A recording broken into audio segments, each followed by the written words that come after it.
छत्रपती शिवाजी महाराजांच्या जीवनचरित्रावर आधारित असणारी ही विशेष मालिका म्हणजे शिवगाथा. याच्या पहिल्या 2 भागांमध्ये छत्रपती शिवाजी महाराजांवर लिहिण्यात आलेल्या संदर्भ ग्रंथांविषयी आपण माहिती घेतली होती. त्याचबरोबर भोसले आणि जाधवराव या 2 कुटुंबांविषयी सुद्धा आपण माहिती घेतली होती.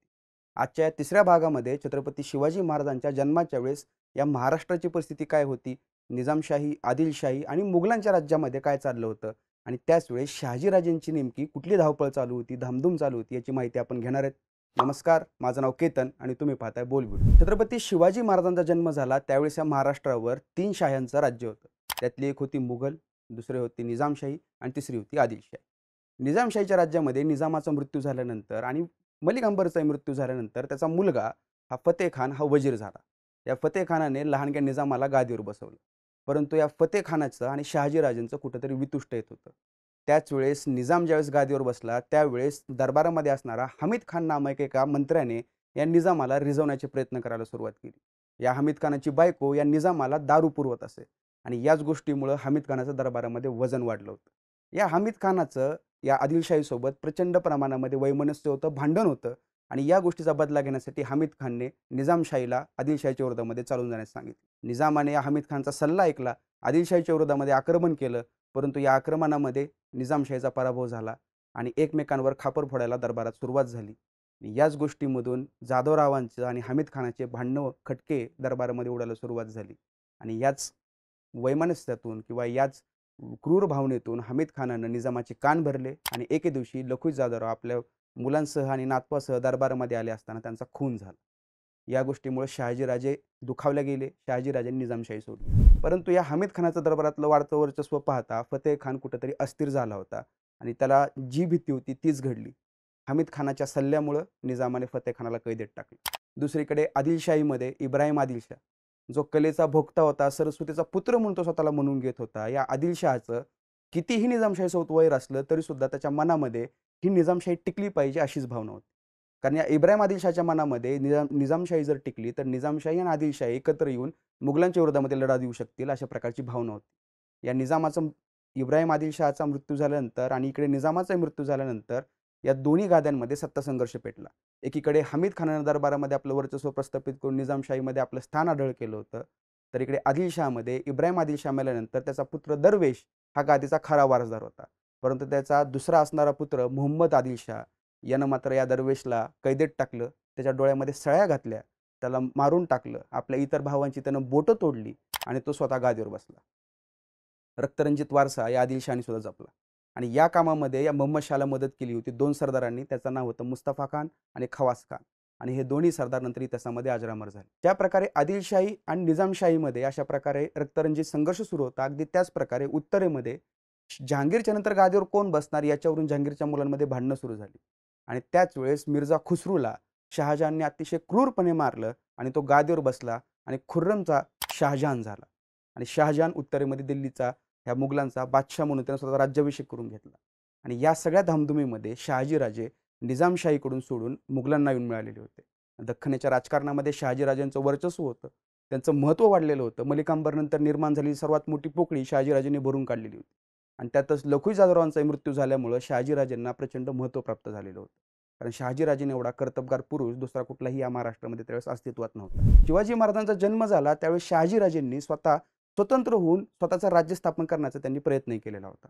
परंतु त्यामध्ये त्यांना यश मिळालं नाही कारण मुघल होते, निजामशाही होती, आदिलशाही होती.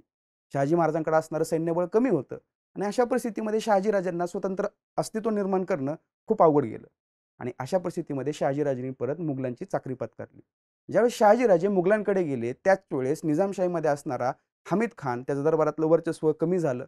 फतेह खान पुन्हा एकदा सत्तेमध्ये आला. फतेह खानाला परत एकदा कैदेतून सोडून त्याला दरबारात आणण्यात आलं.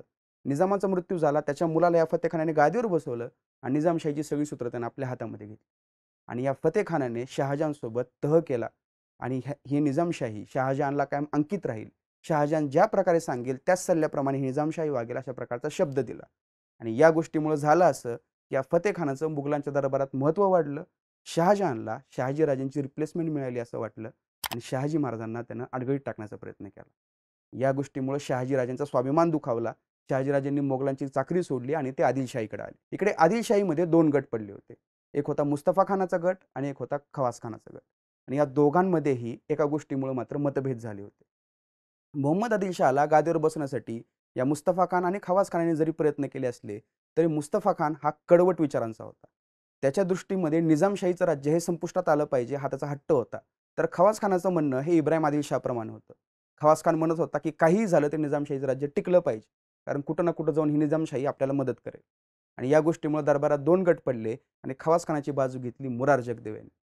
मुरार जगदेवनी याच्या आधी शहाजी राजेंनी ज्यावेळेस स्वतंत्र राहत प्रयत्न केला होता, स्वतःचं राज्य स्थापन करण्याचा प्रयत्न केला होता, त्यावेळेस मुरार जगदेवनी पुण्यावर हल्ला केला होता. शहाजीराजांचा कोट पाडला होता, पुण्याची तटबंदी पाडली होती, गाढवाचा नांगर फिरवला होता. आणि दुसऱ्या 1-2 वर्षानंतरची परिस्थिती अशी होती की शहाजीराजे ज्यावेळेस मुघलांना सोडून परत एकदा आदिलशाहीकडे आले त्यावेळेस हा मुरार जगदेव शहाजीराजांचा चांगला मित्र बनला. आणि दरबारामध्ये शहाजीराजांच्या बाजूने मुरार जगदेव आला, रंदुल्ला खान आला आणि खवाज खानाचंही शहाजीराजांच्या बाबतीमध्ये झुकतं माप आलं. परंतु शहाजीराजांनी याच धामधुमीमध्ये नाशिक, त्र्यंबकेश्वर, संगमनेर, जुन्नर आणि कोकणापर्यंतचा काहीसा भाग जिंकून घेतलेला होता. शहाजीराजांना आता स्वतंत्र राहण्याची इच्छा निर्माण झाली होती. फतेह खान हा मुघलांना जाऊन मिळालेला होता आणि फतेह खान आणि शहाजहान या दोघांनी एकत्र येत शहाजहानचा सासरा असद खान याच्या नेतृत्वाखाली विजापूरवर आक्रमण केलं. परंतु या लढाईमध्ये खवाज खान आणि मुरार जगदेव यांनी मात्र 15,000च्या सैन्यानिशी मुघलांचा पराभव केला.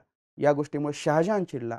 असद खानाला आपल्या सासऱ्याला त्यानं उत्तरेत बोलून घेतलं आणि महाबत खान नामक एका सरदाराची त्यानं दख्खनीमध्ये नेमणूक केली.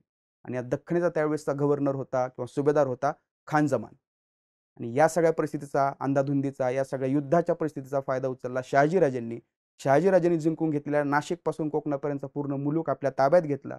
जीवदन किल्ल्यावर असणारा निजामाचा एक वारस निजाम मुर्तजा याला शहाजीराजांनी मांडीवर घेतलं आणि त्याचा राज्याभिषेक करण्याचं ठरवलं. आणि या गोष्टीला ज्यावेळेस आदिलशाही दरबारामध्ये या गोष्टीविषयी चर्चा झाली त्यावेळेस मुरार जगदेव आणि खवाज खान यांनी आदिलशहाला सांगितलं की आपण जर शहाजीला या नव्या निजामशाहीसाठी मान्यता देण्यासाठी जर मदत केली तर उद्या जाऊन ही निजामशाही आपल्या सोबत राहील, आपल्या सोबत लढेल आणि आपण दोघं मिळून शहाजहानचा पराभव करू. हे फार इंटरेस्टिंग राजकारण आहे. शहाजीराजेंनी एका नवीन निजामाला आपल्या मांडीवर बसवलं. त्यावेळेस दौलताबाद किल्ल्यावर निजामशाही अस्तित्वात होती. फतेह खानाच्या सूचनेप्रमाणे त्यावेळेसचा निजाम हा पूर्ण कारभार करत होता आणि ही पूर्ण निजामशाही शहाजहानच्या अंडर होती. आणि त्याच वेळेस आदिलशाहीचा आणि मुघलांचा, आदिलशाहीचा आणि निजामाचा संघर्ष चालू होता. आणि अशा परिस्थितीमध्ये शहाजीराजेंनी त्या छोट्या निजामाला मांडीवर घेतलं, त्याचा राज्याभिषेक करून घेतला आणि नव्या निजामशाहीची स्थापना केली.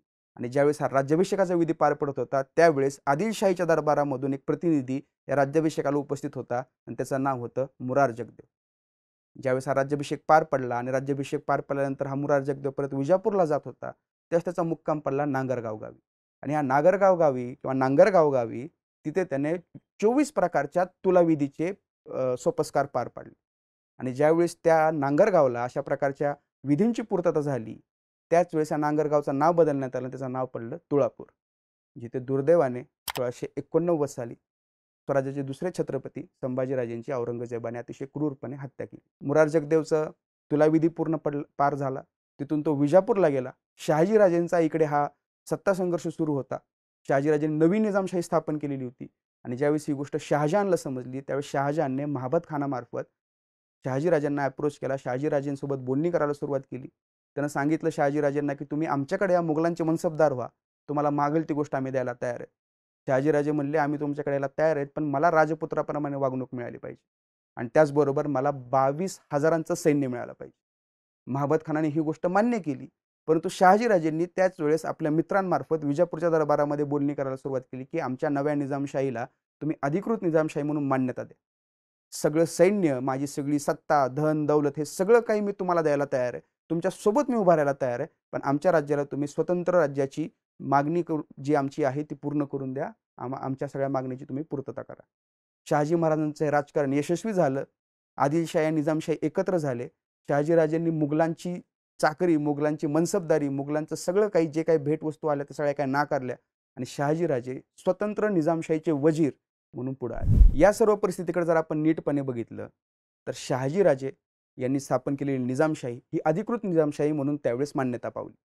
फतेह खान हा कुठेतरी बिथरला आणि फतेह खानाने मुघलांकडे बोलणी करायला सुरुवात केली की तुम्ही मला मदत करा, आपण आदिलशाहीच्या आणि नव्या निजामशाहीच्या विरोधामध्ये चालून जाऊ आणि त्यांना नष्ट करून टाकू. महाबत खान त्यावेळेस या फतेखानाच्या सल्ल्यानुसार दौलताबाद किल्ल्यापाशी येऊन पोहोचला, देवगिरी किल्ल्यापाशी येऊन पोहोचला. देवगिरी किल्ला ही त्यावेळेस निजामाची राजधानी होती. शहाजी महाराज आणि मुरार जगदेव या दोघांनी आपलं सैन्य एकत्रित केलं आणि ते या मुघलांच्या विरोधामध्ये लढायला गेले. महाबत खान हा जरी शहाजी महाराजांच्या विरोधात लढायला जात असला तरी शहाजीराजेंनी मुरार जगदेवनी या फतेखानासोबत अंतर्गत बोलणी करायला सुरुवात केली. आम्ही तुला 3 लाख खून देऊ, आम्ही तुला अन्न सामग्री देऊ, दौलताबादचा किल्लाही तू तुझ्याकडे ठेव, तू मुघलांना काही देऊ नको, आपण आपापले मतभेद विसरू आणि या मुघलांच्या विरोधामध्ये एकत्रितपणे लढू. फतेखान या आमिषाला बळी पडला आणि त्यानं शहाजी महाराजांची बाजू घेतली. ही गोष्ट ज्यावेळेस महाबत खानाला कळाली त्यावेळेस त्या महाबत खानाने देवगिरी किल्ल्यावर हल्ला केला.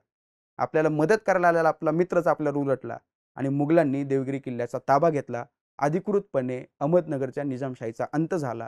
परंतु त्यांचा एक वारस त्याही वेळेस त्याही परिस्थितीमध्ये शहाजीराजांच्या छत्रछायेखाली वाढत होता आणि शहाजीराजे त्या निजामशाहीचे करता सर्व झाले. तुम्हाला ही माहिती कशी वाटली हे आम्हाला कमेंट करून नक्की सांगा आणि पुढच्या भागामध्ये छत्रपती शिवाजी महाराज, शहाजी महाराज, जिजाऊ साहेब आणि त्यांचा कर्नाटकामध्ये झालेला मुक्काम याची माहिती ऐकायला मात्र विसरू नका. धन्यवाद.